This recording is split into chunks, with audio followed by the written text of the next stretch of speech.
Hello there, humans, hippies, earthlings, whoever you are, whatever you're doing, and whoever you are lucky enough to be doing it too.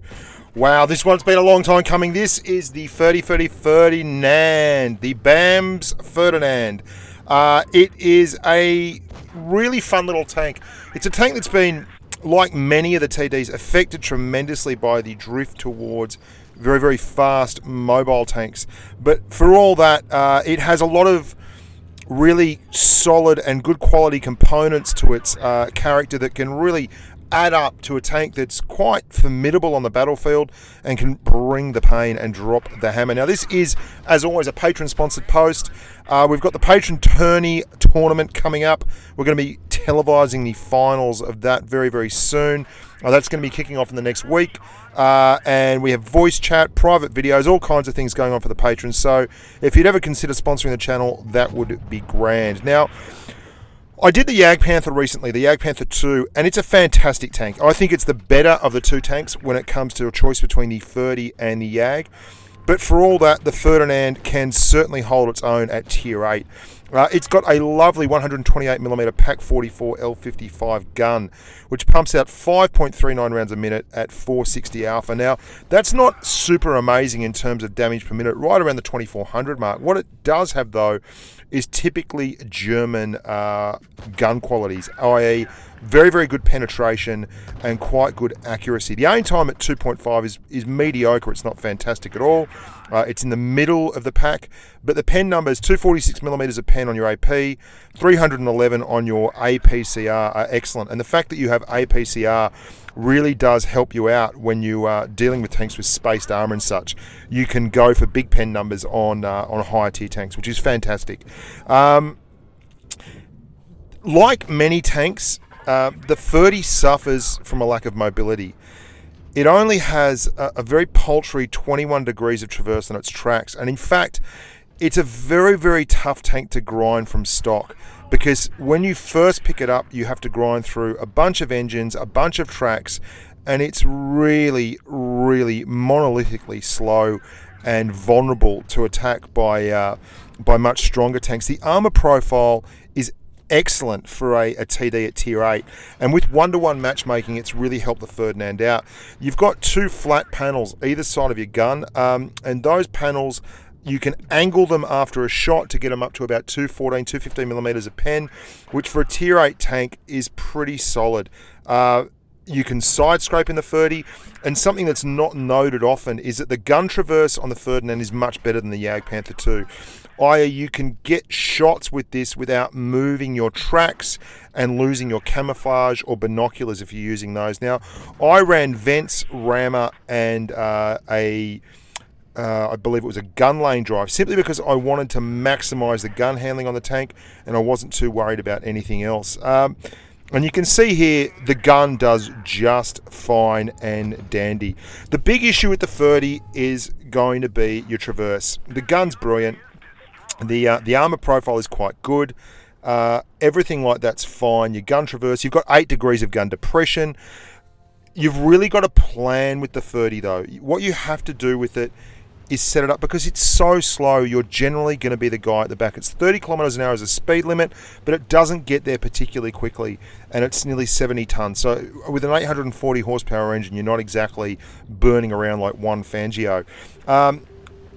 You've got to really plan ahead with these non-turreted TDs, and it's a bit of a sickness in the game at the moment that there's so many fast tanks. You can see in this game, we've got 3 mediums and a light tank coming our way. We know they're going to be coming up the Ram Jaxi, so we set up for the shot, particularly expecting an RU-251 to come along here. And you can see I'm going to sit very, very still.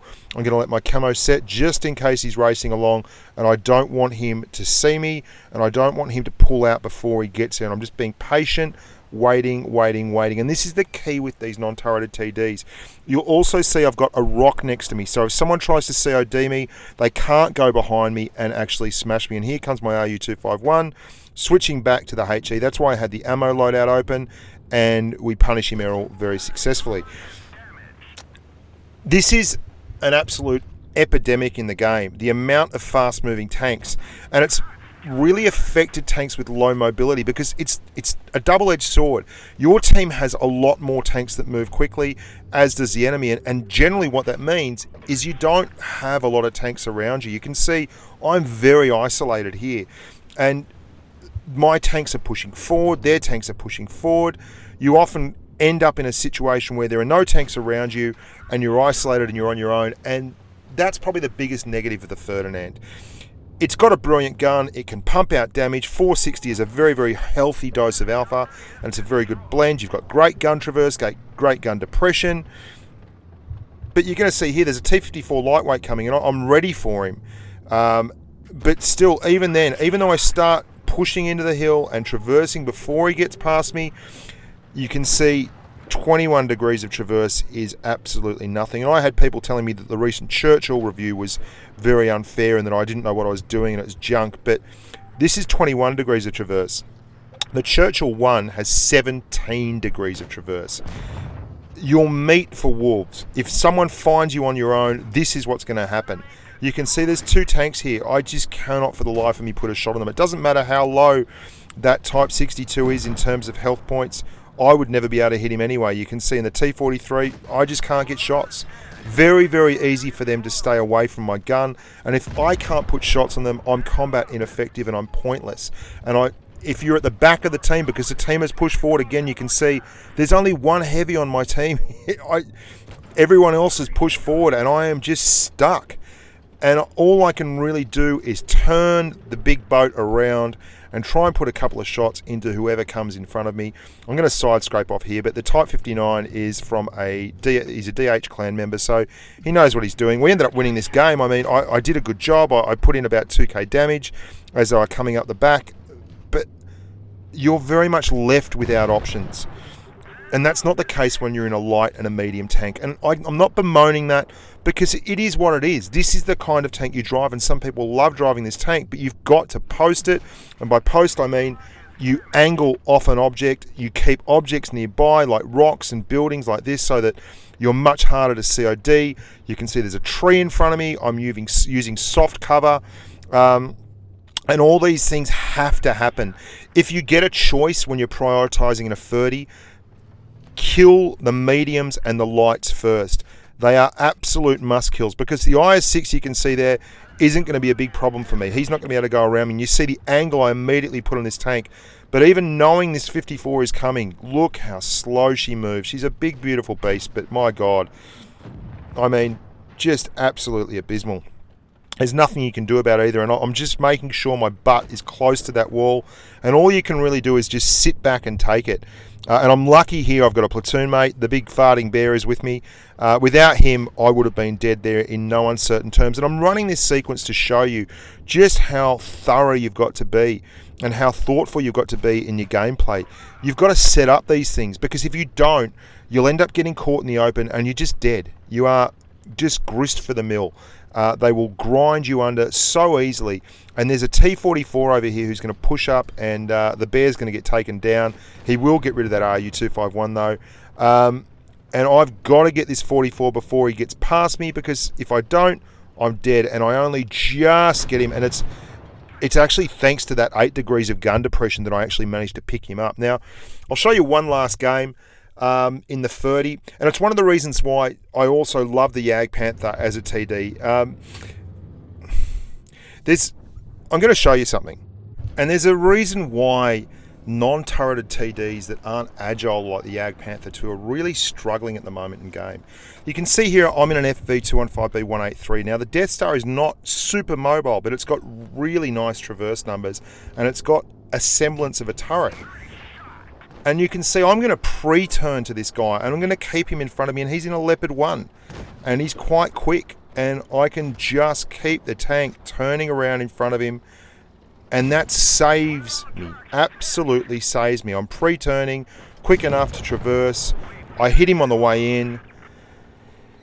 The ferdi can't do that, because it's got such bad traverse numbers, and the people who rag on reviews about the Churchill and the Black Prince and that, where I give it to the tank, and I'm very negative about the tank because of the traverse numbers. Just don't understand the way the game is being played at the moment.